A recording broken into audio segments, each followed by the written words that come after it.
ગુરુ પૂર્ણિમાના આજના પાવનકારી પ્રસંગે આપણે સૌ હૃદયમાં એક શિષ્યત્વનો ભાવ લઈ ને ગુરુ પદને વંદના કરવા માટે કે એ ગુરુ તત્વનું જે અંતિમ શિખર છે ત્યાં સુધી પહોંચવા માટે આપણે આજે એકત્રિત થયા. સૌના હૃદયનો એવો ભાવ હોય કે મારા ગુરુના દર્શન કરું, મારા ગુરુદેવની હું કૃપા મેળવું. અમારે નિર્ભયરામ બાપુએ કાલે બહુ સારી એવી વાત કરી, આજે પણ કરી, સરસ વાત કે કોઈ પણ શાસ્ત્રોએ કે સંતોએ ગુરુ પદનો મહિમા ખૂબ ગાયો, ગુરુ તત્વનો મહિમા ખૂબ ગાયો. અને બાપુએ એવું કીધું કે એ ગુરુ તત્વ તો અંતિમ શિખર છે, અંતિમ આપણી મંજિલ છે કે માણસ અંતિમ તત્વ સુધી, ગુરુ તત્વ સુધીની યાત્રા કરે.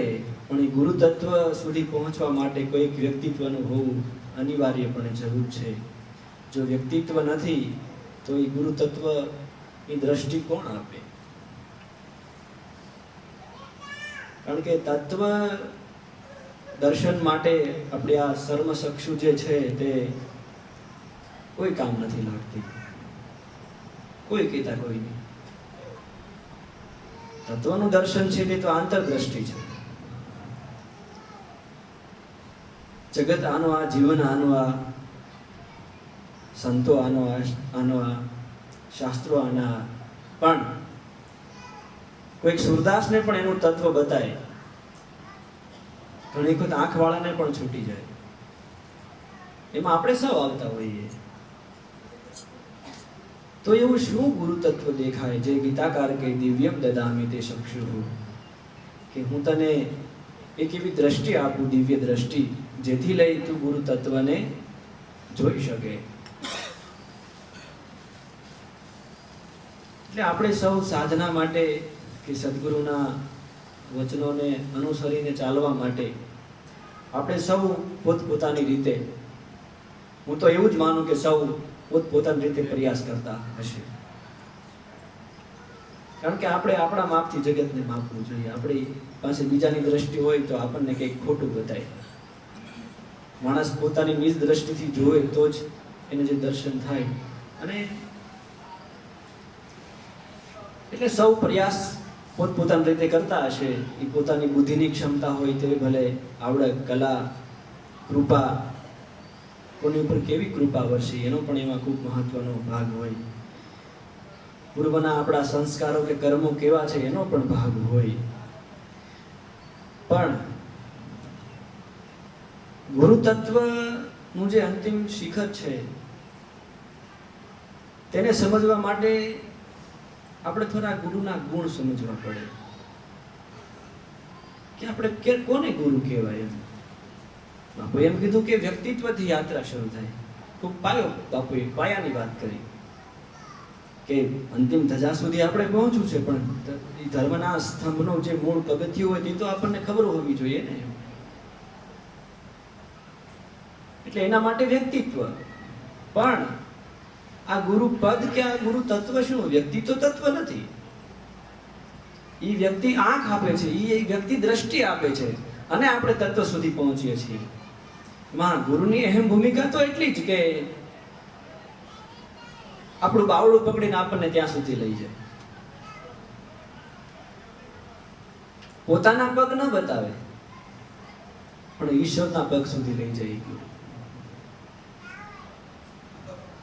ગુરુ તત્વ જેનામાં સમાયેલું છે, જેનામાં ગુરુના ગુણ વિકસિત થયા છે, એવું વ્યક્તિત્વ પોતાના પગ ન બતાવે, કોઈ પરમ સત્તાના પગ બતાવી ત્યાં સુધી આપણને બાવડું પકડી એની આંખે જોઈને આપણને લઈ જાય. ગુરુ તત્વ ઈ એમ ન કહે તું મને પૂછ, ઈ એમ કહે તું પરમ તત્વને પૂછ, તું પરમ તત્વને પૂછ.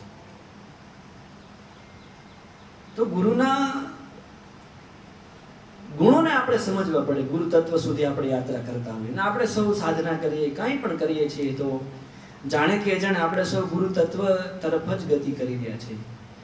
અને ગુરુનો તો સીધો જ પહેલો અર્થ એ થાય કે જેમાં ગુરુત્વ હોય, જેનામાં એક ગુરુત્વનું આકર્ષણ હોય, ગુરુત્વાકર્ષણ હોય, ગુરુત્વાકર્ષણ બળ હોય. એટલે કે જે આપણી વૃત્તિઓને, આપણા વિચારોને, આપણા સંસ્કારોને એનું દર્શન કરવાથી, કાં તો એની વાણીનું શ્રવણ કરવાથી, કાં તો એનો સ્પર્શ આપણા મસ્તક ઉપર થવાથી, અથવા તો એની સ્મૃતિ આવવાથી ગુરુ તત્વ છે તે આપણી વિચારોને, આપણી વૃત્તિઓને, આપણા સંસ્કારોને પોતાના તરફ ખેંચે, જેમ ગુરુત્વાકર્ષણ ખેંચે છે.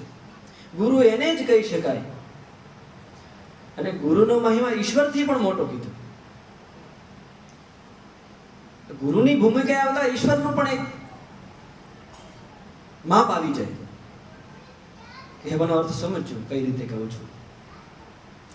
જેવી રીતે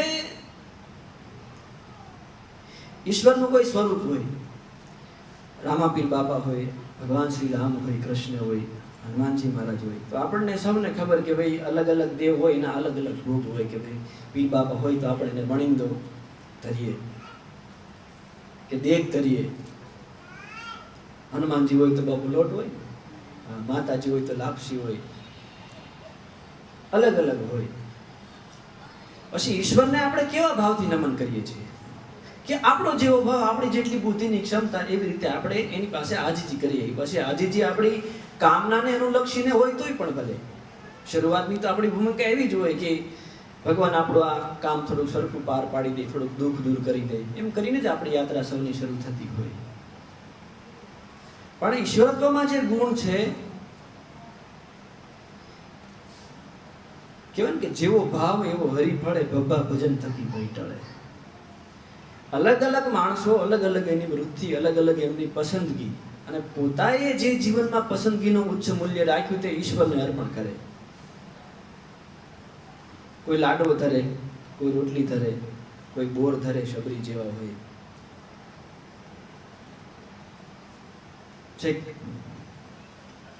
દરિયા કિનારે વહી જાય તો એનું સારામાં સારું હોય તો એ માછલી ધરે. આપણે જેને અખાસ ખાતા હોય એવું પણ ભગવાનને ધરીને ખાય. ત્યાં ભગવાન પાસે બધાનો સ્વીકાર છે. એટલે એ દ્રષ્ટિથી મને જોતા ગુરુના ગુણનો એક ખૂબ જ મોટામાં મોટો પાયો કહી શકાય કે ગુરુ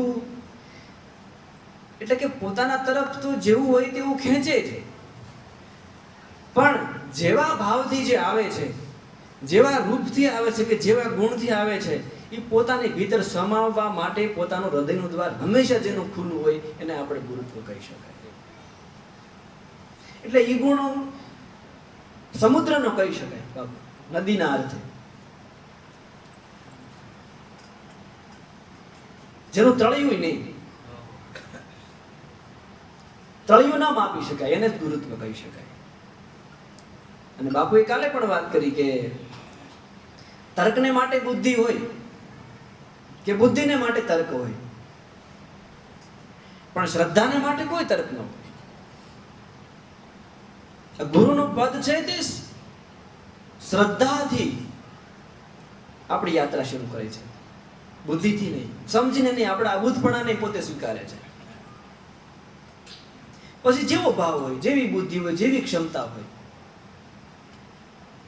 ગુરુ એટલે કે કોઈ પણ નદીનું પાણી હોય, કેવા પણ રંગનું હોય, એમાં માણસ નદીમાં કદાચ ગટર ભેળવી દે, કંઈ પણ એમાં ભેળવી દે, પણ સમુદ્ર છે તે ઓહો નદીઓ જેના ઉર સમાણી પણ શાયર નિર્ગંભીર. હોહો નદીઓ જેના ઉર સમાણી પણ શાયર નિર્ગંભીર. આ ગુરુનો ગુણ છે. આપણે જે ગુરુ તત્વ સુધી જે યાત્રા કરીએ છીએ, એટલે કે આપણે એવું નથી કરતા કે આપણે આપણા ગુરુને મોટા કરીએ છીએ, મોટાની પાસે જઈને આપણે મોટા થઈએ છીએ. આપણે તો નદી રૂપ છીએ, આપણે તો કઈક નાળા રૂપ છીએ. બાપુ કાલે કહેતા હતા ને કે દરિયો ન ટપાય તો કાંઈ નહીં, ધોરિયો ટપી જાય. નિર્ભયરામ બાપુ સૂત્ર હતું કે દરિયો કદાચ ન ટપાય તો થોડોક ધોરિયો તો ટપી જાય. એમ બહુ સટીક વાત છે, સમજો. આપણી કાલે પણ શ્રી દાદા એમના પુસ્તકમાં કહેતા હતા કે વિચાર અને બુદ્ધિનો એક માપ હોય છે, ને તમે જ્યાંથી જોવો છો ત્યાંથી એક મોટા વિશાળ વિરાટમાંથી એક નાનું એવું તીંદું હોય, તીંદામાંથી તમે દ્રષ્ટિ કરો ને, એ વિચાર ને બુદ્ધિ ને આપણી ભાવનાઓ ને આપણું અમ ને બધું એ તીંદામાંથી દેખાય ને એટલું જ આપણને દેખાય. બાકી તો વિરાટની સત્તાને ક્યાં માપી શકાય? આ અર્થે ગુરુ વ્યક્તિ નથી પણ ગુરુ તત્વ છે. પણ એ ગુરુ તત્વની યાત્રા છે તે ગુરુ વ્યક્તિત્વથી આપણે શરૂ થાય છે. બાપુ પોતાના પ્રવચનમાં કેટલી વખત કહેતા હોય અને કેટલી વખત કહેતા હોય ત્યારે અમને માંડ સમજાતું હોય, કારણ કે આપણે આપણી બુદ્ધિના પહેલામાં હોઈએ, આપણા બુદ્ધિના રંગમાં હોઈએ, આપણા બુદ્ધિના રૂપમાં હોઈએ. અને ઈશ્વરની માયા જ એ છે કે સૌને એમ લાગે છે કે આપણે રાઈટ સમજીએ છીએ, પણ એ તો ગુરુની આંખ જોવે છે. તું સમજતો એ રાઈટ નથી સમજતો, ભાઈ અહીંયા આમ ભૂલ થાય, અહીંયા આમ. એ ગુરુની આંખ જોઈ સમસ્યા એ છે આપણને આપણું રાઈટ લાગે છે. એટલે આ વિરાટમાંથી એક નાનું એવું તીંદું હોય એમાંથી આપણે દ્રષ્ટિપાત કરીએ, આપણે એટલા જ વિરાટને જોઈ શકીએ છીએ. જેવી રીતે આપણે કહેવું એમ કહી શકાય કે આપણે સૂર્યની યાત્રાએ નીકળીએ અહીંયાથી, સૂર્યની યાત્રાએ નીકળીએ આપણે અહીંયાથી ને અહીંયાથી એક ફોટો પાડીએ, વળી પાછા થોડાક આગળ જઈએ અમુક 1000 કિલોમીટર, વળી પાછો એક ત્યાંથી ફોટો બીજો વ્યક્તિ પાડે, વળી પાછો ત્રીજો વ્યક્તિ એની પાસે જઈને ફોટો પાડે, ચોથો વ્યક્તિ બહુ નજીક જઈને ફોટો પાડે. તો સૂર્ય ઈનો ઈ છે, પણ સૌના માપ અને સૌની ગરમી અને સૌની ઉષ્ણતા છે અલગ અલગ અનુભવ થાય. એ અલગ અલગ અનુભવ થાય એ અર્થે ગુરુ સૂર્ય છે. ગુરુ બધાયનું માપ જોઈ શકે છે. એ સૂર્યની આંખ છે ગુરુ પાસે. આપણે પરિવારમાં 5 જણા સંઘરી નથી શકતા. આપણે આપણા સમાજની બહારનો વ્યક્તિત્વ સંઘરવાનું થાય ને તો આપણને કાહટી પડે છે. સમજો, આપણા કુટુંબના કે આપણા સમાજની બહારનો વ્યક્તિનો વિચારે આપણે કાલે એમાં બહુ સરસ વાત કરતા હતા કે આપણે જેટલા જગતમાં વ્યાપ હોઈએ, એટલે કે જગતની અંદરથી જેટલા લોકો આપણને પ્રેમ કરતા હોય સામેથી, એ શું કામ કરતા હોય? ક્યારે આપણને બીજા લોકો ફોર્માલિટી માટે નહીં, આમ દેખાડા માટે નહીં, હૃદયથી આપણને જેટલા ચાહતા હોય એ શું કામ ચાહતા હોય? તો તપાસો સૌ કે આપણને કેટલા લોકો ચાહે છે. અને બીજો ભાગ જુઓ કે આપણને કેટલા લોકો ધૃણા કરે છે. આપણે ગયા પછી આપણી વાત ધૃણાસ્પદ કરવાની એને મજા આવે છે. એવું શું કામ થાય છે? એનું કારણ એક જ છે કે આપણે તો ગુરુ તો કર્યા છે, પણ ગુરુ તત્વ બાજુ, ગુરુના પદ બાજુ ગતિ નથી કરી. કારણ કે આપણે જેને જેટલો પ્રેમ આપીએ છીએ ને એ અર્થે જ આપણને પ્રેમ પાછો મળે છે. પછી એક વ્યક્તિને કરીએ તો એક વ્યક્તિ આપણને પ્રેમ પાછો આપે, 2 ને કરીએ તો 2, 500 ને 5000 ને એમાંય તમે તમારા સમાજ પૂરતો પ્રેમ જો બાવન્ટ્રીમાં રાખો તો તમને તમારો સમાજ પ્રેમ કરે. એ અર્થે એમ વાત સમજાય છે કે આપણા હૃદયની આંખ જેટલી ખુલ્લી હોય, અને એ ખુલ્લી આંખ, હૃદય એટલે પ્રેમ, હૃદય એટલે આપણું ધબકારા ધડકે છે એ નહીં, સમજો. આ ધડકે છે એ હૃદય, ભક્તિમાં એ ધડકે છે એ હૃદયની વાત નથી. ભાવ છે એ હૃદય છે, અધ્યાત્મનું હૃદય. કેમ મને તો વિચારે બાપુ કેમ ભેગું કરતા હશે એમ. કેમ કાલે એમ કીધું કે જ્ઞાન કે તર્કને માટે બુદ્ધિ હોય, પણ હૃદયને માટે કોઈ પ્રમાણની જરૂર નથી. હૃદયને માટે કોઈ પ્રમાણની જરૂર નથી. ત્યાં એક શ્રદ્ધાની કેવળ. અને શ્રદ્ધા છે, હું તો હજી એથી વધારે એમ કહું કે શ્રદ્ધા કદાચ આપણામાં હોતી નથી, પણ શ્રદ્ધાને પ્રગટાવવાનો બીજી પાસે આપણામાં ગુરુ રોપે. બાકી આપણે શું તાકાત છે કે આપણે આપણામાં શ્રદ્ધા પ્રગટાવીએ? શ્રદ્ધા એટલે શું? વંદે ભવાની શંકરો શ્રદ્ધા વિશ્વાસ રૂપીણો. માં ભવાનીને શ્રદ્ધા કીધી, ભગવાન શિવ એટલે કલ્યાણ અને વિશ્વાસ કીધું. વંદે ભવાની શંકરો શ્રદ્ધા વિશ્વાસ રૂપીણો. શ્રદ્ધા અને વિશ્વાસ જ્યારે આપણા હૃદયમાં ટકે ત્યારે જ્ઞાન રૂપી ગણપતિ પાકે. ત્યાં સુધીના જ્ઞાન રૂપી ગણપતિ એટલે વિવેક.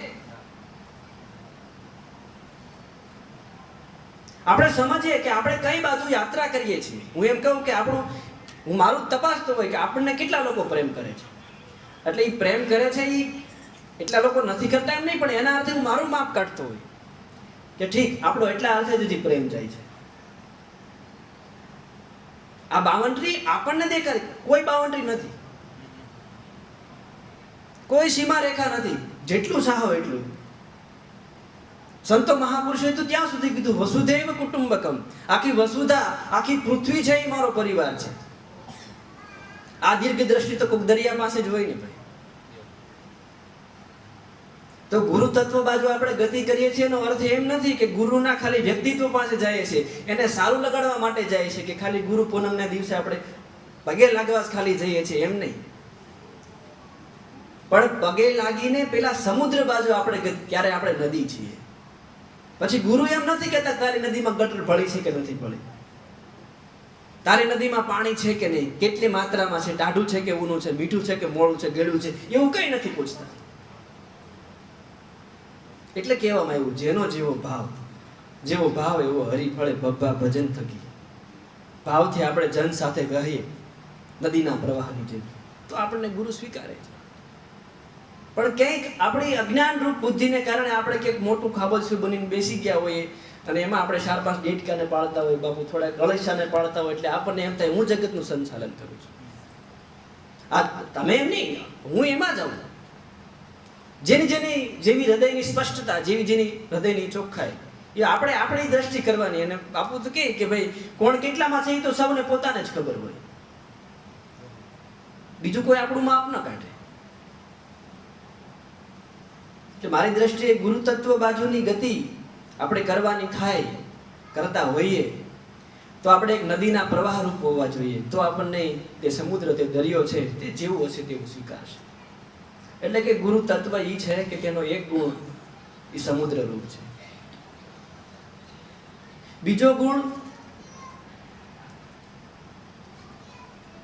કીધું ને કે ભાઈ ગુરુ એસા કીજીએ જૈસો પૂનમ કો ચાંદ, તેજ કરે પણ તપે નહીં ઉપજાવે આનંદ. કેટલા આપણે ગુરુના પદ લઈ શકીએ, ગુણ લઈ શકીએ. ગુરુ સૂર્ય છે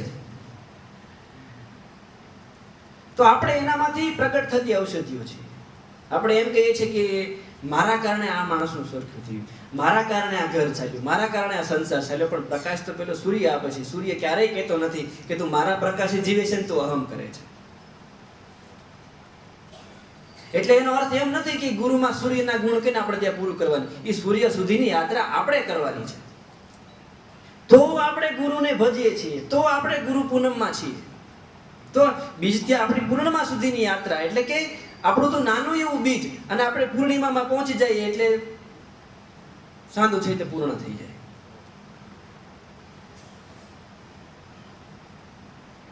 ત્રીજો ગુણ ખૂબ જ સમજવા જેવી વાત. કોઈ સ્વરૂપ હોય, કોઈ મૂર્તિ હોય, તે મૂર્તિ કોણ નક્કી કરે? એનો શિલ્પકાર હોય તે. એનો શિલ્પકાર હોય તે. ખરા અર્થમાં એમ કહી શકાય કે જે બુદ્ધ પુરુષો કે મહાપુરુષો ગુરુઓ થયા, એમની નીચે જે ઉત્તમ શિષ્યો પાક્યા, અને આપણી સુધી આ પરંપરાઓ ચાલી. સુખરામ બાપુ, ગરીબદાસ બાપુની, દામજીરામ બાપુની આખી પરંપરા, રામદેવ પીરથી લઈને ગેબીનાથ બાપુથી, બધી જે પરંપરાઓ આપણા સુધી આવી. આપણે સૌ ઈ વેલીના જ.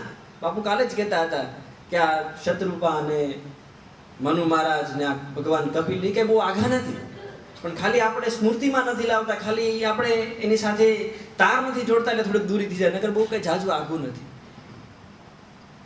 તો આ મૂર્તિ છે, શિલ્પકાર એ મૂર્તિને નક્કી, એટલે કે એ કાચો પથ્થર નક્કી કરે ને, એની પાસે કાચો પથ્થર હોય. અને જે મૂર્તિને ઘડે, એ મૂર્તિ પથ્થરને ઘડે, એ પથ્થરના સંપૂર્ણ ગુણને શિલ્પકાર જાણતો હોય. આપણે કેવા છીએ કે કાચો પથ્થર છીએ, અને હવ પથ્થર કેમ અહમ કરતા હોય એમ આપણે હવ અહમ કરતા હોઈએ, અને એમાં આપણું સંપૂર્ણ અજ્ઞાન હોય.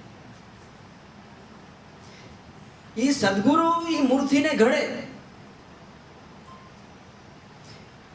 એ ઘડે ત્યારે આપણે કદાચ આમાં પગે ઠેરાવીએ. અરે આપણે ઠેરાવા ન હોય, પણ આપણા સંસ્કારો હોય, એ બધું પાછા ગુરુ સ્વીકારે. એમ ગુરુ તત્વ કોને કહેવાય કે જ્યાં ભૂલ ગુરુને દેખાય, શિષ્યની ન હોય. એટલે સમજવાનો પ્રયાસ કરજો. અમારે એક બાપુ કહેતા કે નાલાયક હતા તો લાયક થવા માટે જ ગુરુ પાસે જાય, નાલાયક છે એટલે જ લાયક થવા આવ્યા છીએ. નાલાયક નથી, લાયક. તો ગુરુ એમ નથી કહેતા કે તું આમ નથી, તું તેમ નથી, તું જેવો છો એવો. સર્વધર્માન પરિત્યજ્ય મામેકમ શરણમ વ્રજ, ગીતાકાર. તું તારા સર્વ ધર્મોને છોડી દે, અહમ રૂપ ધર્મોને, મામ એકમ, મારા એકલાના શરણોમાં, વ્રજ એટલે કે ગતિ કરી, આ બાજુ આવી જાય. આપણે ગુરુ તત્વ બાજુ ગતિ કરવાની છે. બાકી ગુરુના ગુણ, ગુરુનું રૂપ તો આપણામાં એમનેમ જ આવવા લાગશે. અને જેને આપણે વ્યક્તિ કહીએ છીએ તે વ્યક્તિમાં એને એના ગુરુને ભજીને એના ગુરુને ભજીને ગુરુત્વ આવ્યું છે. આપણે બસ એ વ્યક્તિત્વને, આપણી પાસે વ્યક્તિત્વ ન હોય તો કેવી રીતે ગુરુ તત્વની યાત્રા કરીએ? શક્ય નથી. એટલે કે મૂર્તિ એને પેલો કાચો પથ્થરને પેલો શિલ્પકાર ઘડે તો પછી આપણને મૂર્તિ દેખાય છે, આપણને એની સારામાં સારી મૂર્તિ દેખાય છે. પણ હું તો ત્યાં સુધી કહું છું કે શિલ્પકાર છે તે પોતાનાથી અંદરથી જેટલો પ્રયાસ થાય એટલો સારામાં સારી રીતે મૂર્તિને ઘડવાનો પ્રયાસ કરે. અને લોકો તો મૂર્તિને જ જોવે, આપણે તો મૂર્તિને જ જોઈએ છીએ કે મૂર્તિ બહુ સારી થઈ. પણ ખરેખર એ મૂર્તિ નથી હોતી, એ ગુરુના ભીતરમાં છુપાયેલો જે ગુણ છે તેની અભિવ્યક્તિ હોય છે. આપણે જેને જોઈએ છે ને તે તો બહારની ઘડો છલકાઈ ગયા પછીનું પાણી જોઈએ છે. માલપા ભરાઈ ગયું છે નથી જોઈ શકતા. સીમિત દ્રષ્ટિ હોય. કીધું ને કે આ બહુ વિરાટના નાના કાણામાંથી આપણે જોઈતા હોઈએ છીએ. તો આપણે ગુરુ તત્વ બાજુ ગતિ કરીએ કે આપણે કેટલા લોકોનો પ્રેમ પાછો મેળવી શકીએ છીએ. એના આધારે આપણે આપણું તો માપ કાઢીએ કે હું એટલા લોકોને જ હજી પ્રેમ કરી શક્યો. એટલે કે ગુરુ જેવી દ્રષ્ટિ કેળવવા માટે મારે તો હજી પ્રેમનું દ્વાર જાજુ ખોલવાનું છે.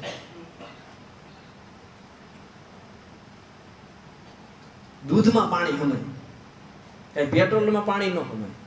આપણે ગુરુની જાતમાં જવું હોય તો ગુરુની જાતના થવું પડે તો આપણે એમાં જઈ શકીએ. ત્યાં સુધી ન જઈ શકીએ. કેટલું સૂત્ર નાનું છે પણ કેટલું મોટું છે. એ જ્ઞાતિનું થવું પડે.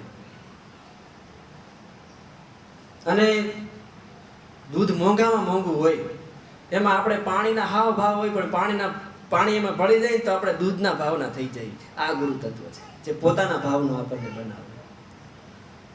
તો પણ એ બાજુ આપણે કેમ ગતિ કરવી? ગોપીઓએ કીધું કે વ્રજ જનાર્તિ હન વીર યોષિતામ. અમે વ્રજ એટલે કે ગતિ કરવી. અમે ગતિ કરનારા માણસો, વ્રજ જનાર્તિ હન વીર. તું તો વીર છો. અમે તો થોડું કઈ દુઃખ આવશે કાંઈ છે છટકી જશે. વ્રજ જનાર્તિ હન વીર યોષિતાન. તો શું કરીએ તો ગુરુ તત્વ બાજુની યાત્રા થાય?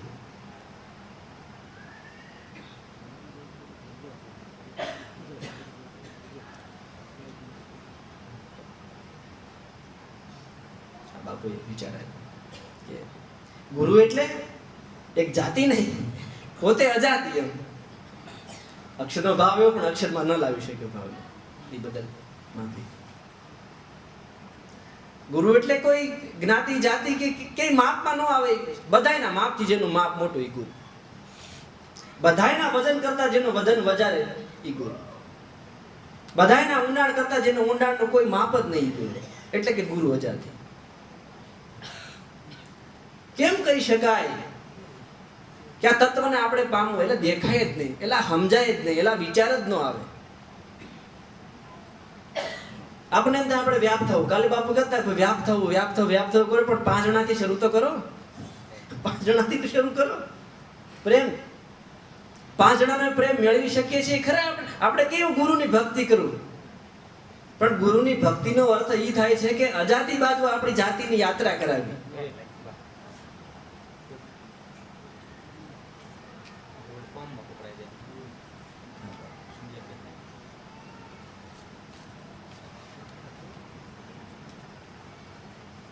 મને તો એવું લાગે, હવે કાલે ચર્ચા કરી હતી એમ બહુ આપણે ગહન ચર્ચા નહીં, બહુ સામાન્ય ચર્ચાથી જ આપણે સમજવાનો પ્રયાસ કરીએ. આપણે બધા આજે અહીં ઉદળાઈને સૌના હૃદયમાં એવો ગુરુત્વનો ભાવ હોય. એટલે આપણે સૌએ જાતે જોવાનું છીએ કે આપણે ગુરુતત્વ બાજુ ગતિ કરવી. એટલે કે આપણે સમુદ્ર રૂપ થવું છે.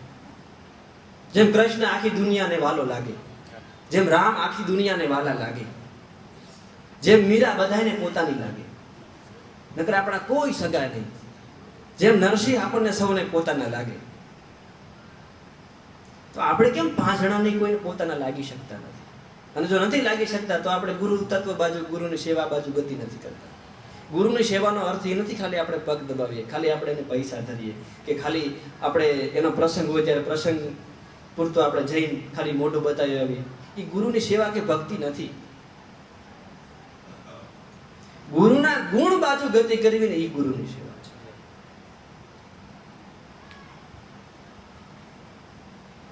વિચાર આપણો વિરાટ બને, આપણી હૃદયની ભાવના વિરાટ બને. આપણે તો ત્યાં સુધી જ ખતબતતા હોઈએ કે હું એ ખાંચો છું, જો આમ કરે છે, જો આમ કરે, જો આમ કરે છે. એટલે આપણે ગુરુની પાસે ગયા હોય તો ગુરુનું દર્શન કરવા ગયા હોય, બીજો શું કરે છે જો આપણે નથી જતા. પણ આપણે એટલા અજ્ઞાનમાં આતરાઈએ છીએ ને કે ગુરુની પાસે જઈએ અને પછી 15-20 ગુરુભાઈ ભેગા થઈને એકબીજાને હરીફાઈ કરવા લાગે. એટલે આ માટે નથી જતા. આપણી દ્રષ્ટિમાં ગુરુ હોવા છે. ઘણી વખત મેં કીધું એને કહું કે પેલી અર્જુન અને બધા પાંડવો ઊભા હોય, દ્રોણાચાર્ય કે યુધિષ્ઠિર તમને શું દેખાય છે? તો કે ગુરુદેવ મને તમારા શરણ દેખાય છે. ગુરુદેવ તમે દેખાવ છો, મને બધા ભાઈઓ દેખાય છે. દુર્યોધનને ઉભો રાખે, મને ગુરુદેવ આકાશ દેખાય છે, પાતાળ દેખાય છે. ગુરુદેવ મને બધા ઝાડવા દેખાય છે. ગુરુ હરેરી ગયા. એટલે આટલું બધું નથી જોવાનું, દેખાડું જોવાનું છે ભાઈ. અર્જુનને કીધું તને શું દેખાય? તો કે મને વૃક્ષ દેખાય. હરખું જો શું દેખાય? તો કે મને પક્ષી દેખાય. હરખું જો શું દેખાય? તો કે મને ખાલી પક્ષીની આંખ દેખાય. ત્યારે ગુરુના પગડી જે દેખાડવા માંગે એ જોવાનું છે. તો આપણે ગુરુ તત્વ બાજુ ગતિ કરીએ છીએ, નહીતર નહીં. તો શું આપણે ગુરુ તત્વ બાજુ ગતિ કરીએ છીએ ખરા? એવો સ્વજાતને આપણે પ્રશ્ન પૂછીએ. આપણામાં શ્રદ્ધા હોતી નથી. શ્રદ્ધા એ કોઈક સદગુરુ પ્રગટાવે છે. શ્રદ્ધા એટલે કીધું ને, હૃદય એટલે કે ધડકે છે એ નહીં, પણ વિચારોની પાછળ, ભાવનાઓની પાછળ જે બિલકુલ પરિશુદ્ધ ભાવ છે એ છે હૃદય. ભગવાન શ્રી રામ કે નિર્મલ મન જન સો મોહી પાવા, મોહી કપટ છલ સિદ્ર ન ભાવા. નિર્મળ મન, જેનું મન નિર્મળ છે, કે જેના બોલવા પાછળ કે જેના વિચારવા પાછળ કોઈ બુદ્ધિનો પ્રયોગ, સમજો બુદ્ધિનો પ્રયોગ નથી એમ કહું એટલે સમજો કે હૃદયનો સંપૂર્ણ શુદ્ધ ભાવ છે.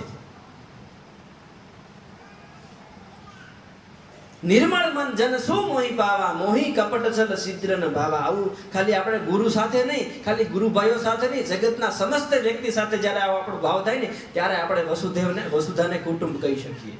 આખી પૃથ્વી આપણો પરિવાર છે એવો આપણને વિચારે લગભગ નથી આવતો. મને બહુ મોટો આવ્યો. આખી વસુધા આપણો પરિવાર. ખાલી વિચારો કે આખી વસુધા જો હું મારા પરિવાર સાથે રહું છું, ખાલી મારા પરિવારના ભરણ પોષણનું કે એના સુખનું ચાહું છું, પણ હું આખી વસુધાના સુખનું, આખો વસુધા મારો પરિવાર. આ વિચારે ક્યારે આવે? આ ગુરુ આપે ત્યારે આવે, ત્યાં સુધી ન આવે. ગુરુનો અર્થ જ થાય વિશાળ દ્રષ્ટિ. કાલે આપણે બહુ સારી એવી ચર્ચા કરતા હતા કે આ બધા ગુણ બાજુ આપણે ગતિ તો કરવી, પણ હું પછી મારું વિચારીને કહેતો હતો કે મેં કઈ રીતે આ ગુણ બાજુ ગતિ કરી, એમાં કેટલા લોકોએ મને સહાય કરી, કેવા એમાં ઉપકરણો કામ લઈ ગયા. તો નાના હતા ત્યારથી આવતા, ફરી વખત બાપુ વાતને દોહરાવું છું, નાના હતા ત્યારથી આવતા અને નિશાળે ભણતા ને અહીંયા બાપુ દર બીજ ઉજવે એ બીજ ની દેખ ખાવાને પૂરી ખાવા આવતા. બીજો એવો કોઈ ભાવ નહીં, ભગવાન પાડી લેવા, ખાલી ખાવા પ્રસાદ લેવાય ને ખાવા નેટ. આપણે ઘણી વખત કહેતા હોય ને એવા લોકોને આપણે કહેતા સાંભળીએ કે ઘણા એ તો ખાવા જાય છે. આપણે એમ કેવી ઘણા એવું કહેતા હોય કે એ આશ્રમનું ન, એટલે આશ્રમનું જ ખવાય. આ હું મારો નીચે અનુભવ કહું, આશ્રમનું જ ખવાય. એ દેહને પૂરી ખાવા આવતા. એમ કરતા કરતા અહોભાવ બંધાણો. પછી માતા પિતા બાજુમાં પાછળ ખેતર તો આંગળી પકડીને સાથે લઈ આવતા કે બાપુ છે ને પગે લાગે. તો ત્યારે પગે લાગવાનો આવતા ત્યારે ચોકલેટ ખાવા આવતા. નાના હતા ત્યારે ચોકલેટ ખાવા આવતા. એ દેખ ખાધીની ચોકલેટ ખાધી એટલે ચોકલેટ ખાવા નહોતા આવતા. ચોકલેટ એમ તો ચોકલેટ ખાવા કેમ કેવું આને ચોકલેટ ખાવા આવતા હતા, પણ એ ચોકલેટમાં જે બાપુ પ્રેમ આપતા હતા ને એ ખરેખર હવે સમજે છે પ્રેમ ખાવા આવતા હતા, ચોકલેટ ખાવા નહોતા આવતા. એ દેગ ને ચોકલેટ ને પૂરી તો માધ્યમ હોય છે. ખરેખર ગુરુ છે એ પોતાના તરફ ખેંચી લે છે. એને હું ગુરુત્વાકર્ષણ કહું છું, એને હું ગુરુ કહું છું. કોઈ ના કોઈ ઉપકરણો, એ ઉપકરણો ભલે ખોટા હોય સામાજિક દ્રષ્ટિએ, એટલે બાપુ કીધું કે શ્રદ્ધાથી, એના કોઈ પ્રમાણથી નહીં. હવે દેગ ને અધ્યાત્મને શું લેવા દેવા, ચોકલેટ ને અધ્યાત્મને શું લેવા દેવા, પણ સમજો કેવું લેવા દેવા. એ દેગ જ્યારે બનતી હશે આશ્રમમાં, શરૂઆતનો બધાને ખબર હશે, શરૂઆતનો સમય આશ્રમ નાના એવો એટલે આવે કઈ બાપુ નાની એવી હોય. આવકે નાની એવી હોય. ત્યારે દેખ માટે તે આશ્રમને વિચારવું પડે. કોઈ પણ સંસ્થાઓ જ્યારે શરૂઆતના પાયામાંથી ઘડાતી હોય ત્યારે આવકના સ્ત્રોત, કારણ કે વિવેકાનંદજી વિશે વિચારે કે પોતે 12 ગુરુભાઈ શિષ્યો થઈ ગયા, રહેવાનો કોઈ ઠેકાણો નહીં, ભાડે મકાન રાખીને આશ્રમ કર્યો હતો. ભાડે મકાનમાં રહી. એટલે મૂળ જ્યારે સંસ્થા થપાય ત્યારે એવું જ હોય. પછી ભાત હોય તો મીઠું ન હોય તો મોળા ભાત ખાવાના, મીઠું હોય ભાત ન હોય તો ભૂખ્યું રહેવાનું. શરૂઆતની સંસ્થાઓ આવી હોય, પણ એ સમયે કોઈ કે દેખ માટે દાન કર્યું હોય કે હું બાપુ આ બીજ આપીશ, એમ આ બીજ મારી, આ બીજ મારી. હવે બીજ કોની અને બીજ જેને આપી છે એને પાછું આપણે શરૂઆતમાં કેવું પીર બાપા નામ કરી તો દીકરા થઈ જાય, લગ્ન થઈ જાય, ધંધો સેટ થઈ જાય. એ પાછી સકામ ભક્તિ હોય. પણ એણે ભલે સકામ ભક્તિ કરી, એણે ભલે ઈચ્છાથી આપ્યું, કોઈ પણ ભાવથી, ગમે એવા ભાવથી આપ્યું નહીં, પીર બાપા સુધી ધરાણો નહીં, એ ટુકડો આપણા પેટમાં ગયો ને આપણામાં ભક્તિનો ભાવ થઈ ગયો. આને નાને કાંઈ લેવા દેવા નહીં, તોય આપણે ક્યાં સુધીની યાત્રા કરાવ્યા દેખ. એટલે હું એમ કહું કે આપણે ગુરુતત્વ બાજુ ગતિ કરવી હોય તો આપણને કેટલા ઉપકરણો આપણે આજુબાજુ જ કામ લાગે એ આપણે શોધીએ. તો એ દેખ ખાધી, પૂરી ખાધી, ચોકલેટ ખાધી, પછી આશ્રમ સુધી આવતા થયા, બાપુ પ્રેમ આપતા હતા, પછી સાવ આશ્રમે આવી ગયા. પછી બાપુનું જીવન અમે જોયું કે 4 મહિના 6 મહિના અથવા તો રોજનો જે એનો નિયમ હોય તે ઝાઝા ભાગનો સમય ધ્યાનમાં અને અધ્યયનમાં જ વિતાવવાનો ફાલતુ. અને અત્યારે તો બાપુ લગભગ અડધું પોણું ઢીલું પોછું કરી નાખ્યું. નકર બોર્ડ હોય, પહેલાં બોર્ડ હતું કે અહીંયા આશ્રમના ગામના પોટલા છોડવા કોઈ આવવું નહીં. ચોખ્ખું છડક અક્ષરમાં લખેલું કે આશ્રમની અંદર ગામના પોટલા છોડવા કોઈ આવવું નહીં, અધ્યાત્મને માટે જ કેવળ આવવું. પછી તો બાપુએ હું કામ અમારા માટે ઢીલું મૂક્યું, ત્યારે અમારા ઘડતર માટે જ કડક હતું કે અમારો હજી તો કોરી પાટી હોય, ગમે આવીને લીટો પાડી જાય, ગમે આવીને લીટો પાડી જાય. પછી આપણને એમ ન ઓળખે આ ગુરુનો લીટો છે, બોલે ભાઈનો લીટો છે, એટલે પછી આપણે ખોટો ખીચડો થઈ જાય. એટલે એવા નિયમોથી જીવન આગળ ચાલ્યું. પછી નિયમ ધ્યાન બેસવાનો, પુસ્તક વાંચવાનો, અધ્યયન કરવાનો, કામ વગર બિલકુલ બહાર નહીં જવાનું, સાદું ભોજન ખાવાનું, બધા જ ગુણ અમને ધીમે ધીમે કરતા કેળવાયેલા. તો હવે હું તમને એમ કહું, અને મેં યાત્રા સુધી પહોંચ્યા. તો માનો કે આપણે સૌને ગુરુ તત્વ બાજુ ગતિ કરવી છે, તો આપણા સૌને માટે એવું શક્ય નથી હોતું કે આપણે ગુરુની નજીક જ રહી શકીએ. આપણે ધંધો લઈને બેઠા હોઈએ, આપણે પરિવાર લઈને બેઠા હોઈએ, બધા માટે એવું ક્યાં શક્ય હોય છે? પણ મારી દ્રષ્ટિએ આપણે એવો સ્વભાવ કેળવવો જોઈએ કે હનુમાનજી વિશે કહી શકાય કે રામને ભરોસો હોય કે હનુમાનજી જ્યાં હશે ત્યાં મારું કાર્ય કરતા હશે. હું એમ કહું છું કે આપણે ગુરુતત્વ બાજુ ગતિ કરતા હોઈએ, જો ગુરુની ખરેખર સેવા કરતા હોય તો ગુરુના હૃદયમાં જો એવો ભાવ હોય કે જ્યાં હશે ત્યાં એ મારું કામ કરતો હશે, તો ખરેખર આપણે ગુરુતત્વ બાજુ ગતિ કરીએ છીએ, નહીતર નહીં. મારું કામ કરતો હશે એટલે શું? કેવી રીતે? માનો આપણે સામાન્ય જીવન જીવતા હોઈએ, આપણે કંઈક માવા ખાવાની આદત હોય, કંઈક વ્યસનની આદત હોય, કંઈક આપણા પહેરવા ઓઢવામાંથી આપણે કંઈક ખર્ચો કરતા હોઈએ, કંઈક હરવા ફરવામાંથી ખર્ચો કરતા હોઈએ, તો એમાંથી આપણે 2 રૂપિયા 5 રૂપિયા જેટલું આપણે બસાવી શકીએ. એમ નહીં કે અહીંયા કોઈ પણ જગ્યાએ. બાપુએ માંડવીએ મારે ગયા વર્ષે વાત કરી હતી કે લોકો પોતાનું ધન આપે આશ્રમમાં કે મંદિરમાં, અને પછી લોકો એમ કે અમારા આશ્રમનું કે મંદિરનું ન ખવાય કારણ કે ધર્માદો કહેવાય. પણ ખરેખર એમ નથી. આશ્રમમાં કે મંદિરમાં એ ધન કે એ અન્ન જાય છે અને એમાં રહેનારો સાધુ છે તે પોતાનું ભજન ભેળવીને એમાંથી આપણને પાછો આપે છે ને આપણામાં એ ભજન ઉગાવો લે છે. આ છે આપણું ગુરુત્વ. કોઈ ખાવા નથી આવતું. કોણ ખાવા આવે? એ ભાવ ખાવા આવે, પ્રેમ ખાવા આવે, કોઈ ખાવા ન આવે.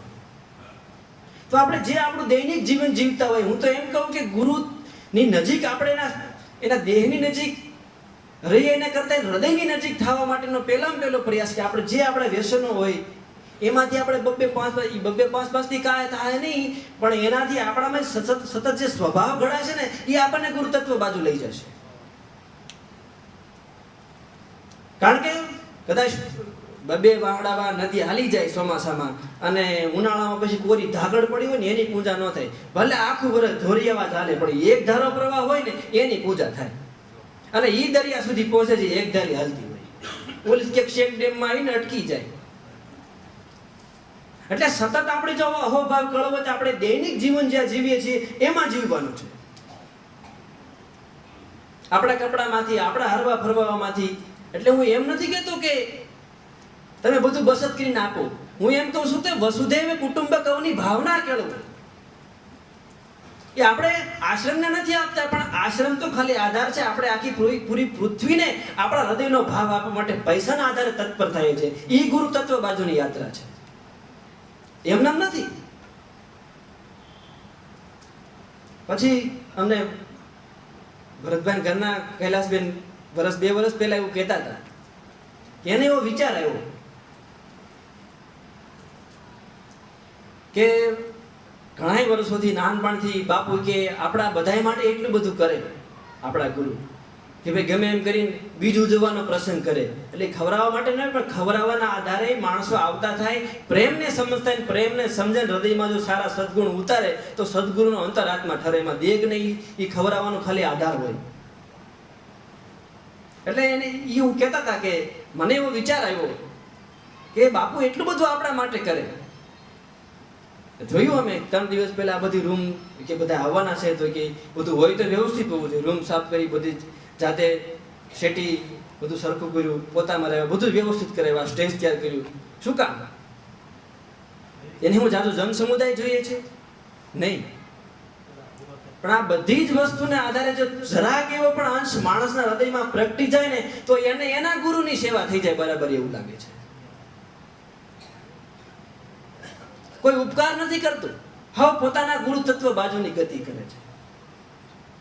અને ગુરુ તત્વ બાજુની ગતિ કરવા માટે આપણું જે વ્યક્તિત્વ હોય, ગુરુનું વ્યક્તિત્વ, તે બાજુનો આપણે એ મૂળ પાયો હોય ને આપણે એની આજુબાજુ ખાલી આટા મારવાના છે. એટલે આપણે ગુરુ રૂપ બની જઈએ.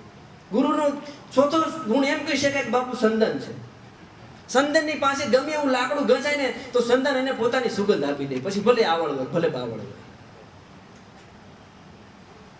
એટલે એવું કહેતા હતા કે બાપુ ગુરુ આપણા માટે એટલું બધું કરે, કેટલું બધું કરે. આપણે માવો ખાતા હોય કેટલા ખાઈ ને એવું એ વિચારે, એટલે કેટલા ખાશો કે હું લેવા દેવો ભાઈ, આપણને કોણ કેટલા ખાતો હોય, શું નુકસાન થઈ જાય, શું લેવા દેવા. કોઈને કહી છે આપણે કેટલા ખર્ચા કરશો, વધારાનું કેટલું હરવા ફરવા જશો. એક આપણી નાનામાં નાના ક્ષત્રિયો તરફ જેમની દ્રષ્ટિ છે, એટલે કે એ વ્યક્તિ આપણા સ્વભાવ ઉપર કામ કરવા લાગે છે, એને આપણે ગુરુ કહીએ છીએ. એટલે એમ કહેતા હતા કે બાપુ એટલું બધું આપણા માટે કર્યું, આપણે બાપુ માટે કઈ કર્યું ખરું? એમ આ વિચાર આવો બહુ મોટી વાત છે, મને બહુ મોટો આવ્યો. કારણ કે આપણી ઉલઝનમાંથી જ એટલા બધા અટવાયેલા છીએ ને કે મારો ધંધો સેટ થઈ જાય, મારું થોડુંક નામ થઈ જાય, હું થોડુંક મારું કંઈક કરી લેવા, એટલા બધા ઉલઝનમાં ફસાયેલા છે કે આપણને બીજું દેખાતું જ નથી. પરમાર્થની દ્રષ્ટિ તો હોય જ ક્યાંથી? એટલે કે તો આપણે બાપુ માટે, ગુરુ માટે શું કર્યું? એટલે એને વિચાર એને એમાંથી આવ્યો કે બીજા કોઈ સંપ્રદાયના કે માણસો હોય તો કે ભાઈ હાથ પકડીને લઈ જતા હોય કે ભાઈ આવો અમારું ઇસ્કોન મંદિર છે, તમે આવો, ત્યાં પ્રસાદ લ્યો ને તમે નૃત્ય કરો ને તમે ભગવાનનું નામ સંકીર્તન કરો. ભલે સ્વામિનારાયણ સંપ્રદાયનું હોય, કોઈ પણ સંપ્રદાયનું હોય, તો કે આપણને લોકો એમ તરફ ખેંચતા હોય. તો આપણે ઓછામાં ઓછા 2 કે 5 માણસ પ્રત્યે આપણે એવો અહોભાવ કેળવો કે હું જે મારા ગુરુ તત્વ બાજુ શાંતિને પ્રાપ્ત કરીને જે શાંતિ મારામાં હૃદયમાં સ્થપાણી છે, તો 5 જણાને હું મારા ગુરુના પગ સુધી લઈ ગયો ખરો.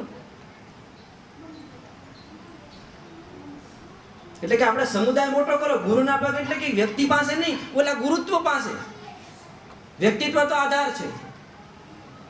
કેટલું મોટી વાત છે કે આપણે એવું એક પણ કામ કરીએ છીએ ખરા કે જેને આપણે સમજવું છે, જેને આપણે પામવું છે, એવી આપણે એક પણ સેવા કરીએ છીએ ખરા?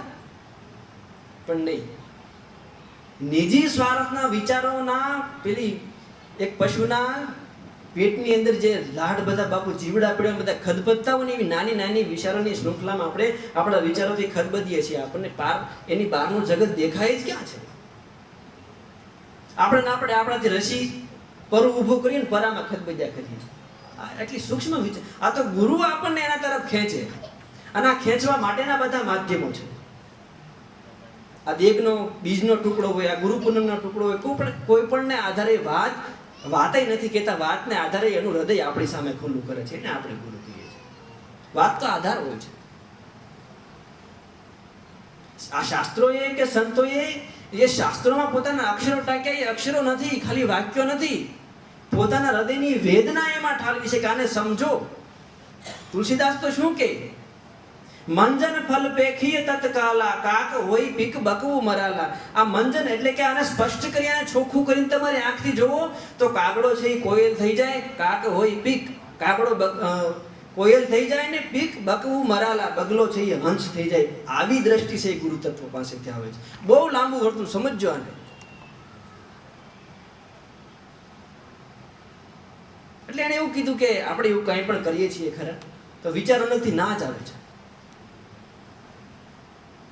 તો પહેલી સેવા કે આપણે જ્યાં પણ કોઈ ખર્ચ કરતા હોઈએ તે ખર્ચમાંથી, આપણા ખર્ચમાંથી, એટલે એક્સ્ટ્રા પડ્યા હોય એમાંથી નહીં. બંને વાતમાં ફેર છે પાછો. એક્સ્ટ્રા મૂડી પડી હોય એમાંથી નહીં, પણ તમે નિજી જીવન જે જીવતા હોય એમાંથી બચત કરવી, એ બચત તમે વસુધૈવ કુટુંબકમ માટે વાપરતા હોય તો ગુરુ તત્વ બાજુની પેલી યાત્રા. એના માટે તમારે ગુરુની દેહની નજીક નહીં, પણ જ્યાં હો ત્યાં તમે ગુરુની નજીક છો. બીજું કે ભાઈ આપણે જેટલો પ્રેમ પાછો મેળવીએ છીએ એના આધારે આપણે માપવું કે આપણે કેટલો કરીએ છીએ. જો આપણે ઓછો છે, કંઈક ઓછો પડે છે, કંઈક વિચારો તૂટતા રહે છે, તો એ વિચારોની ભાવનાને મોટી કરી. પછી ત્રીજું સૂત્ર અમે એવું સમજ્યા કાલે કે આપણને સૌને એમ લાગે કે હું રાઈટ જ છું, બિલકુલ ડાયામાં ડાયો માણસ છું. પણ જો આપણે ગુરુ તત્વ બાજુ ગતિ કરતા હોઈએ, ખરા અર્થમાં ગુરુની જો સેવા કરતા હોઈએ, તો આપણે આડોશી પાડોશી કહેવા જોઈએ કે આ બાપુ પાસે જાય પછી આ ડાયો બહુ થઈ ગયો. તો ગુરુની આ ત્રીજી સેવા. પણ દિવસે ને દિવસે સૌને એવું લાગે કે આ તો હારો હતો ને બગડી કેમ ગયો બાપુ પાસે. આપણને ત્યાં બાપુનો વાંક ક્યાંનો વાંક, આમાં હું કરે ગુરુ. જ્યાં રહેતા હોય ત્યાં આપણે આજુબાજુના લોકો એમ કહેતા થાય કે આ માણસનો સ્વભાવ સરળ બહુ થઈ ગયો, ડાયો બહુ થઈ ગયો, પરમાર્થી બહુ થઈ ગયો. તો આપણે ગુરુના વ્યક્તિત્વનો આધાર લઈને ગુરુ તત્વ બાજુ ગતિ કરીએ. ગુરુ તત્વમાં જાય એટલે બધું એકાકાર થઈ જાય છે. પાણી છે ને દૂધના ભાવનો વેચાવા લાગે. આપણે કૃષ્ણમય થઈ જઈએ, આપણે રામમય થઈ જઈએ. આ ગુરુ તત્વ બાજુની યાત્રા છે. સતત હનુમાનજી વિશે શેલી સોપાઈ કહીને વાતને પૂરી કરું.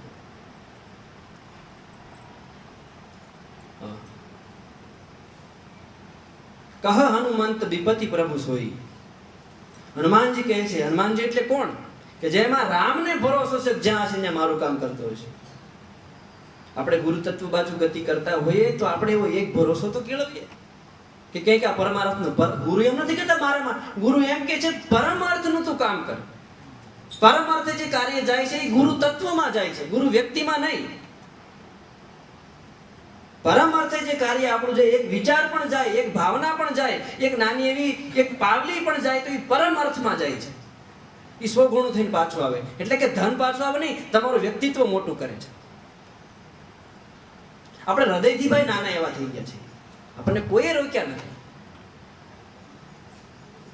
કેક પૈસામાં, કેક પ્રતિષ્ઠાઓમાં, કેક આપણા અહમમાં. તો ગુરુ તત્વ બાજુ ગતિ કરીએ.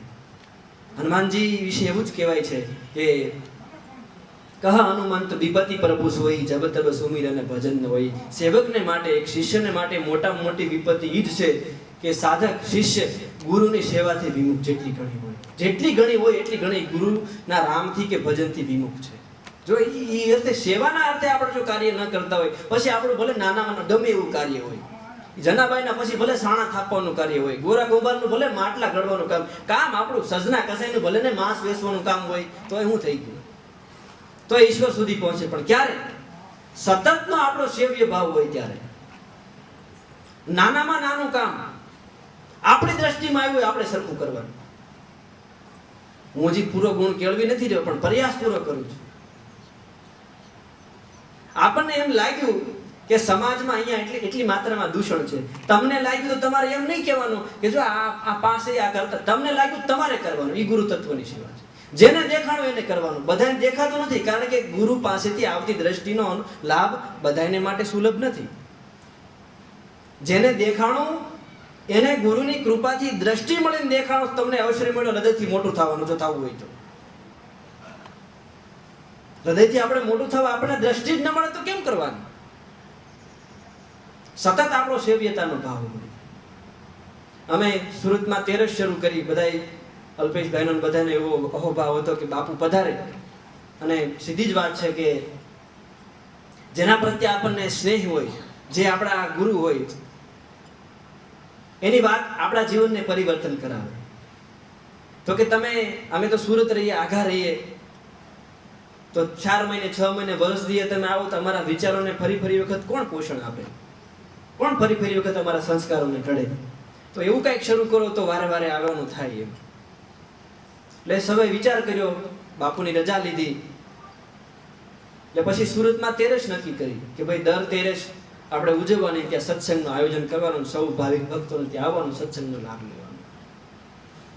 તો હું ત્યાં જાઉં છું, મેં જોયું કે આખી સુરતની ટીમ છે, અલ્પેશભાઈની બધાય, અમારા રાજેશભાઈ બધાય, બહુ બધાય છે, નામ કોને લઈએ. હું ત્યાં જાઉં એટલે મારું એવું કોઈ માધ્યમ નથી કે હું જાઉં છું થાય છે, પણ હું એ સંપૂર્ણપણે સમજુ છું કે મારા ગુરુના આધારે થાય છે. કે ત્યાં જાવ એટલે ઠાકર થાળીનું કંઈક તૈયાર હોય, ત્યાં જાવ એટલે ઈવડે હોલનું તૈયાર હોય, ત્યાં જાવ એટલે માયકનો ખર્ચો કાંઈકનું કાંઈક કરીને લોકો ભેગું કરીને રાખે. પણ હું કામ? એ મારી સેવા નથી કરતા કે ગુરુની સેવા, વ્યક્તિની સેવા નહીં, એ ગુરુ તત્વની, એ વસુધૈવ કુટુંબકમની સેવા કરવા માટેનું કાર્ય છે. હું તો ખાલી બોલું છું. અને મારામાં જે વિચાર કીધું ને તુલસીદાસજી, કવિત વિવેક એક નહીં મોરે, સત્ય કહું લીખી કાગજ કોરે. કવિત્વનો, કવિતાનો ગુણ મારા, કવિતાના વિવેકનો ગુણ એટલે કે બોલવાની અંદરનો મારામાં એક પણ ગુણ નથી. આ હું તમને કોરા કાગળમાં લખીને આપું. કવિત વિવેક એક નહીં મોરે, સત્ય કહું લીખી કાગજ કોરે. આ કોણ માણસ કહે છે? વિશ્વની અંદર જેનું મહાકાવ્ય પહેલા નંબરે છે એ માણસ એવું કહે છે, કવિતા રસવાનો મારામાં એક રંજ માત્ર પણ વિવેક નથી, પણ આ કેવળ અને કેવળ મારા ગુરુની મને દ્રષ્ટિ મળી છે, એને કારણે હું કરી શકું છું. તો આપણા સૌને જેટલા પ્રમાણમાં, જેટલી માત્રામાં ગુરુની દ્રષ્ટિ મળી હોય, આપણે આ ગુરુ તત્વના ગુણને વિકસાવવાનો છે. અને ગુરુ તત્વના ગુણને જેટલા આપણે વિકસાવતા જશું ને, એટલું આપણું હૃદય વિશાળ થતું જશે, મોટું થતું જશે. હનુમાનજીએ આમ છાતી નહીં ફાડી હોય રામ માટે, કે આમાં રામ કે સીતા છે કે નહીં. આમ છાતી ન ફાટે. આખી દુનિયા એનું હૃદય જોયું કે હા, હનુમાનજી એટલે કે રામનો ફરક છે. આવો ગુણ આપણે કેળવવાનો છે. આપણે રામ બાજુ ગતિ કરીએ, આપણે સદગુરુ બાજુ ગતિ કરીએ. અને એ આઘી નથી, જ્યાં હોઈએ ત્યાંથી કરવાની, સમજજો. હા, એક દિવસ ગુરુ પૂનમને દી આવીને પૂરું થઈ જતું હોય તો આપણે કાંઈ નહીં પામી શકીએ. અને આપણે કાંઈ નથી. શું છીએ? અત્યારે તો વિજ્ઞાન, એટલી મોટી ગેલેક્સી, એટલું મોટું, એની પછી તારામંડળ, એટલા બધા ગ્રહો, એટલું મોટા બ્રહ્માંડ. બ્રહ્માંડની અંદર આપણું એક નાનું એવું બ્રહ્માંડ, એની અંદરનું આ સૂર્યમંડળ, અને એની અંદર આ બધા નવગ્રહો, એની અંદર આ પૃથ્વી, એ પૃથ્વીની અંદર 8 લાખ અબજ એવો કંઈક જે વ્યક્તિઓ, એમાં એક આપણું નાનું એવું ગુજરાત, ને એમાં આપણું ગામ, ને એમાં આપણું ઘર, ને એમાં આપણે એક નાના એવા, શું આપણું અસ્તિત્વ છે? કીડીનો ટાંગો ન હલે આપણીથી, શું હલે? પણ જેટલું થાય એટલું ગુરુત્વની સેવા કરવાની છે, કારણ કે ગુરુત્વની સેવા થકી આપણે વિરાટ બ્રહ્મમાં ભળી શકશું, બાકી એકેય માધ્યમ નથી. એટલે જ્યાં હોઈએ ત્યાંથી નાનામાં નાની સેવાની તક આપણે ઉપાડશું. અને સેવાની તક વસુધૈવ કુટુંબ એટલે કે વસુધા મારો પરિવાર છે, એ અર્થે આપણે પાવલી એમાં નાખી તો આપણે ખરેખર ગુરુતત્વ બાજુ ગતિ કરીએ છીએ. નકર આપણે ગમે એટલું આપી દઈએ, ગુરુતત્વ બાજુ ગતિ કરતા નથી. આપણે સૌએ અહોભાવ કેળવવાનો છે, હૃદયથી એવો ભાવ કેળવવાનો છે કે ગુરુ વ્યક્તિને નહીં પણ ગુરુ તત્વને રાજી કરવું. વ્યક્તિને રાજી કરવામાં કે આપણો પાછો અહમ પોસાઈ જાય, અહમને પોષણ મળી જાય. પણ ખરેખર જે ગુરુના પદ ઉપર બેઠેલો વ્યક્તિ છે એમાં જ રાજી હોય છે કે તમે ખરેખર ગુરુ તત્વને ભજો. કોઈ ગુરુ એવું ન કે મારો પગ પકડો. આજે બાપુ અંગૂઠો નહોતા પૂજવા દેતા, પછી આત્મારામમાં કોઈ તર્ક કર્યો, હું તો નહોતો જ કરી શક્યો, એટલે સારો કર્યો એમ, મને એ મગજમાં ન આવ્યો કે તો તમે બાપુ તમારા ગુરુના અંગૂઠો પૂજ્યો તો અમારે શું કરવાનું એમ. એટલે બાપુ કે તો આ સારું સારું. નકર 2 દિવસ 5 દિવસ પહેલા અમારે વાત થઈ હતી, બાપુ કે નથી કોઈને પગ પૂજવાના. એવું શું કામ? એમાંય પાછું હાર્દ રહેલું છે. બાપુ એમ કીધું કોઈને અંગૂઠો નથી ધોવાનો. ગુરુ એવું ઈચ્છે છે કે મારા પગ નહીં પકડો, પરમ સત્યના પગ પકડો. ગુરુ આપણને પરમ સત્યની યાત્રા કરાવે છે. ગુરુ પોતાના પગની યાત્રા નથી કરાવતા, એને જ આપણે ગુરુ કહીએ છીએ. અને એવો માણસ જ આપણું કલ્યાણ કરે ને ભાઈ, જેની પાસે મોટી વિશાળ દ્રષ્ટિ હોય, જેને પોતાનો વજન હોય, જેની પાસે પોતાનો ગુરુત્વાકર્ષણ હોય, જેની પાસે પોતાનો સૂર્ય હોય, જેની પાસે પોતાની દ્રષ્ટિ હોય, એ આપણું કલ્યાણ કરે. જેને પાસે પોતાનું દેખાતું હોય, ખાલી કેવળ બીજું કઈ દેખાતું જ ન હોય, એ આપણું શું કલ્યાણ કરે. અને આ ગુરુ વ્યક્તિત્વને આધારે આપણે ગુરુ તત્વની યાત્રા કરીને બધાય ગુણ આપણે રોજના જીવનમાં કેળવવાનો પ્રયાસ કરવાનો છે. અને અંતિમ સૂત્ર કહીને વાત પૂરું કર્યું કે ભાઈ 2 વખત એવું બોલ્યું કે સોરી,